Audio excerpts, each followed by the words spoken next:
மிக்க நன்றி மேம். நமது தலைமை விருந்தினர் திரு பி மூவேந்திர பாண்டியன் அவர்களை பற்றி சில வரிகள். இன்றைய நிகழ்ச்சியின் சிறப்பு விருந்தினரான மூவேந்திர பாண்டியன் அவர்கள் கீழடி அரசு பள்ளியில் படித்தவர். சிகரங்கள் தொடுவதற்கே, வர்தா என்ற சிவப்பு ரோஜா பேசுகிறேன் ஆகிய கவிதை தொகுப்புகளை வெளியிட்டவர் இவர்.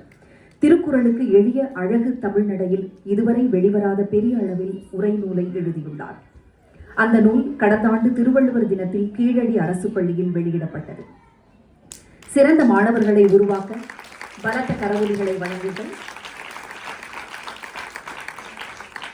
சிறந்த மாணவர்களை உருவாக்க ஊக்க சக்தியாக பல்வேறு வகையில் நிதி உதவிகளையும் பரிசுகளையும் வழங்கி வருகிறார் இவர். அவரது சேவையை மேலும் ஊக்கப்படுத்த இன்னும் பலத்த கரவொலிகளை வழங்குவோம். மூவேந்திர பாண்டியன் என்று அழகான தமிழ் பெயரை வைத்துள்ளார். அவருக்கு கிடைத்த விருதுகளையும் நான் வாசிக்கிறேன், அதையும் சற்று ரசியுங்கள். இவரது தமிழ் சேவையை பாராட்டி தமிழ் மகன் விருது, தமிழ் பெயர் விருது, முத்தமிழ் விருது, வாழும் வள்ளுவர் விருது போன்ற விருதுகள் இவருக்கு வழங்கப்பட்டுள்ளன.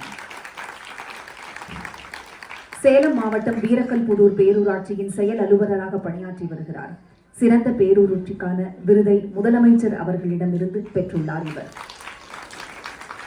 அரசு அதிகாரியாக தமது கடமையை செவ்வனே செய்வதுடன் தமிழ் பணியும் ஆற்றி வரும் மூவேந்திர பாண்டியன் அவர்களை குழந்தைகளை வாழ்த்தி ஓரிரு வார்த்தைகள் பேச வருமாறு அன்புடன் அழைக்கின்றோம் ஐயா.